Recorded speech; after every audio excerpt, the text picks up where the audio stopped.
मुरली अमृत की धारा है धारा, जो देती दुखों से किनारा। मुरली अमृत की धारा है धारा, जो देती दुखों से किनारा।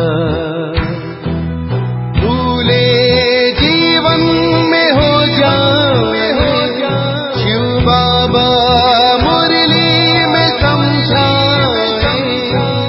भूले जीवन में हो जाए शिव बाबा मुरली। ओम शांति। आज की तारीख है 22/8/2022 की साकार मुरली। बाबा के महावाक्य है, मीठे बच्चे तुम उठते बैठते सब कुछ करते चुप रहो, बाप को याद करो तो वर्षा मिल जाएगा। इसमें गीत कविता आदि की भी दरकार नहीं है। प्रश्न, बाप को लिबरेटर कहने से कौन सी एक बात सिद्ध हो जाती है? उत्तर, जब बाप दुखों से अथवा 5 विकारों से लिबरेट करने वाला है तो जरूर उसमें फंसाने वाला कोई दूसरा होगा। लिबरेटर कभी फंसा नहीं सकता, उसको कहा जाता है दुख हरता सुख करता। तो वह कभी किसी को दुख कैसे दे सकते? जब बच्चे दुखी होते हैं तब उस बाप को याद करते हैं। दुख देने वाला है रावण, रावण माया श्रापित करती, बाप आते हैं वर्षा देने। गीत जो पिया के साथ है।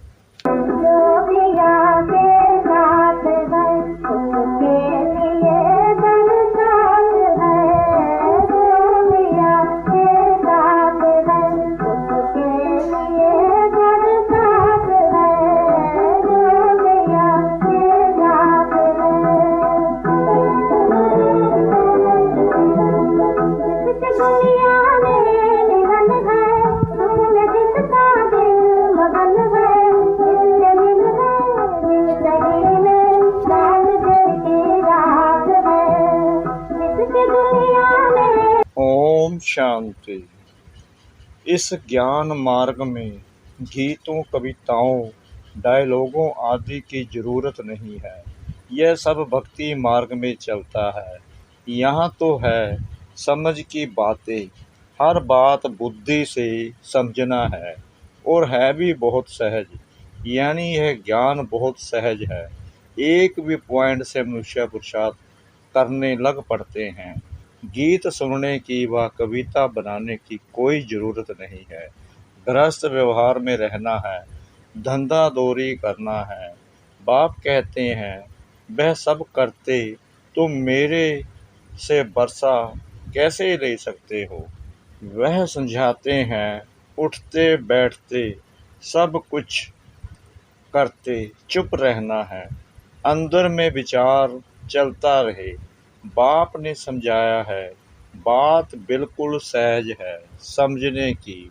नई दुनिया को पुरानी दुनिया होने में समय लगता है, फिर पुराने से नई बनने में इतना समय नहीं लगता है। बच्चों को समझाया गया है, बाप नई सृष्टि रचते हैं, फिर पुरानी होती है। सुख और दुख की दुनिया बनी हुई जरूर है, परंतु सुख कौन देते हैं, दुख कौन देते हैं, यह किसको पता नहीं है। बनी बनाई भी जरूर है, इस चक्कर से हम निकल नहीं सकते। उसको कहा जाता है ड्रामा। नाटक के बदले ड्रामा कहना अच्छा लगता है। नाटक जो होता है उसमें बदल सदल हो सकती है, कोई को निकाल सकते हैं, कोई को ऐड कर सकते हैं। आगे नाटक थे, बाइस्कोप तो अब निकले हैं। बाइस्कोप में जो फिल्म शूट हुई वहीं रिपीट होगी। यह बाइस्कोप निकाला है। इस ज्ञान को भी इस द्वारा पूरा समझने के लिए नाटक में फ़र्क हो जाता है, बाइस्कोप में फ़र्क नहीं हो सकता। यह एक स्टोरी है नई पावन दुनिया और पुरानी पतित दुनिया की। सिर्फ मनुष्यों को यह पता नहीं है कि ड्रामा की आयु कितनी है। बहुत लंबी चौड़ी आयु दे दी है। मनुष्य तो कुछ भी समझ नहीं सकते। नई दुनिया में कितने समझदार, धनवान, पवित्र थे, सर्वगुण संपन्न थे। बाबा आज ऐसे क्यों समझा रहे हैं कि बच्चे भी जाकर ऐसे भाषण करो। भारत की पहले पहले महिमा करनी चाहिए। भारत को ऐसा किसने बनाया, वह भी महिमा निकलेगी। परम पिता परमात्मा की, जिसको सब याद करते हैं। याद क्यों करते हैं? क्योंकि पुरानी दुनिया में दुख बहुत है। दुख देने वाले 5 विकार ही हैं। सतयुग त्रेता को सुखधाम कहा जाता है। वह है ही ईश्वरीय स्थापना। यह फिर है आसुरी स्थापना, जिसमें मनुष्य 5 विकारों में फंस पड़ते हैं। समझते भी हैं बाप ही लिबरेट करते हैं। जो लिबरेटर है वह फंसाने वाला थोड़ी ही होगा। उनका नाम ही है दुख हरता, सुख करता। उनके लिए हम दुख करता कह नहीं सकते। यह किसको पता नहीं है कि यह दुख देने वाले 5 विकार ही हैं, जिससे ही बाप आकर छुड़ाते हैं। बड़ी समझ की बात है। सारी दुनिया में इस समय रावण राज्य है। सिर्फ लंका की बात नहीं है। मनुष्यों के अपने अपने विचार हैं। जिसको बुद्धि में जो आया वह लिख देंगे। वैसे ही यह शास्त्र हैं, अपना अपना शास्त्र बना देते हैं। मनुष्यों को कुछ पता नहीं है। भगवानुवाच, यह वेद शास्त्र पढ़ना, यज्ञ तप आदि करना, जो कुछ तुम करते आए हो वह सब उतरती कला के हैं। जो कुछ तुमने बनाया है वह अपने को गिराने के लिए। तुमको मत मिलती ही है गिरने की, क्योंकि है ही उतरती कला। पावन दुनिया थी, अब पतित दुनिया है। आधा कल्प है नई दुनिया, आधा कल्प है पुरानी दुनिया। जैसे 24 घंटे होते हैं, 12 घंटे बाद दिन पूरा हो, फिर रात होती है। वैसे यह ब्रह्मा का दिन और ब्रह्मा की गाई जाती है। विष्णु का दिन रात नहीं कहेंगे। यह कितनी गुहा बातें हैं, सिवाय बाप के और कोई समझा न सके। बाप समझाते हैं, अभी तमो प्रधान से सतो प्रधान में जाना है। अभी अर्जुन अपनी बादशाही थोड़े ही स्थापन हुई है। बाप कितना सहज बच्चों को समझाते ही रहते हैं। सिर्फ शिव बाबा को याद करना है, तमो प्रधान से सतो प्रधान बनना है। यह बातें भी तुम अबलाए ही समझ सकती हो। नई दुनिया और पुरानी दुनिया। नई दुनिया को रचने वाला बाप है। नई दुनिया स्वर्ग थी, फिर नरक किसने बनाया? रावण ने। रावण कौन है? यह राज भी तुमको समझाया है। कोई भी विद्वान पंडित आदि नहीं समझ सकते। वह तो कह देते जगत मिथ्या है, सब कुछ कल्पना है। तुम समझा सकते हो, अगर जगत बना ही नहीं है तो तुम बैठे कहाँ हो? यह जो वर्ल्ड रिपीट होती है उसकी पूरी नॉलेज चाहिए ना। नॉलेज ना होने के कारण कह देते हैं सब कुछ मिथ्या है। जिसने जो सुनाया सो सत। तुम तो एक बात में ही खुश होते हो। बाप तो बहुत अच्छी रीति समझाते हैं। बाप ने तो आधा कल्प का बरसा दिया है, फिर रावण से हराया है। यह खेल बना हुआ है। तुम बच्चे जानते हो, हम अभी ईश्वर के बने हैं और उनकी श्रीमत पर चल रहे हैं। यह चित्र तो बड़े अच्छे हैं। सबके पास बड़े चित्र होने चाहिए। बड़े चित्रों पर समझाना अच्छा होता है। चक्कर सामने खड़ा है, संगम युग भी सामने लगा हुआ है। कलयुग है काला पतीत, उनमें लोहे की खाद पड़ने से काले हो गए हैं।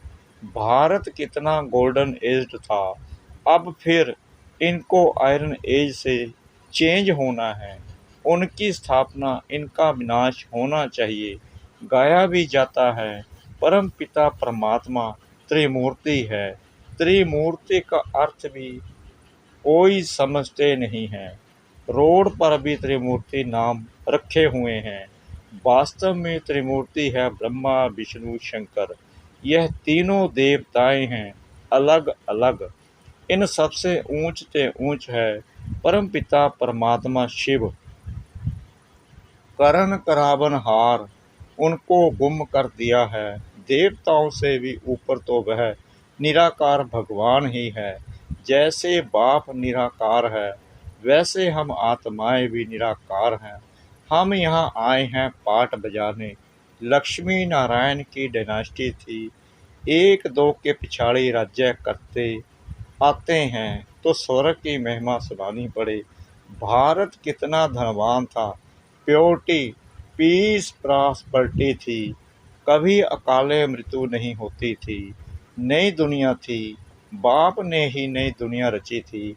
बाप 16 कला बनाते हैं। कहते हैं बच्चे मन मना भव माम एकम याद करो। यह है भगवानु वाच। उनको पतित पावन कहा जाता है। श्री कृष्ण को ज्ञान सागर नहीं कहेंगे। फिर गीता में श्री कृष्ण का नाम क्यों डाला है? कोई द्वारा साक्षात्कार हुआ, कहेंगे बस यह श्री कृष्ण का रूप है। दुनिया में तो अनेक प्रकार के मनुष्य हैं।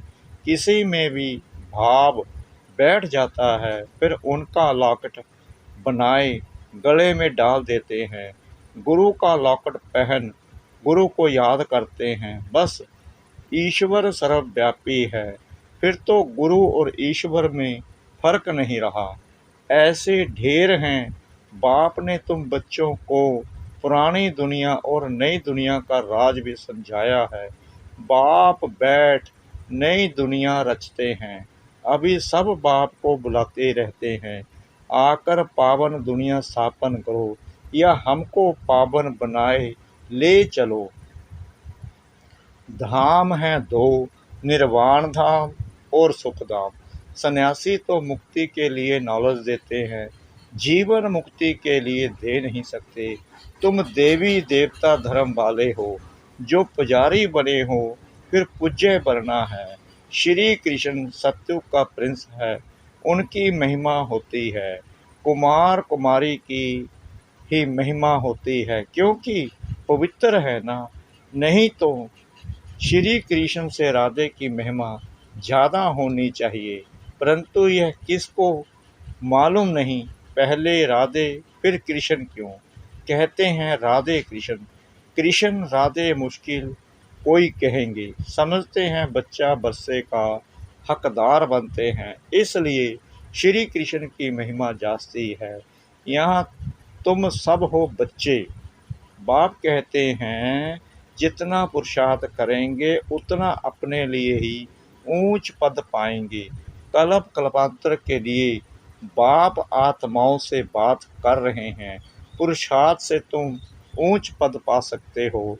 विलायत में बच्ची पैदा होती है तो खुशी मनाते हैं। यहाँ बच्चा पैदा हो तो खुश होते हैं। हर एक की रस्म अपनी अपनी है।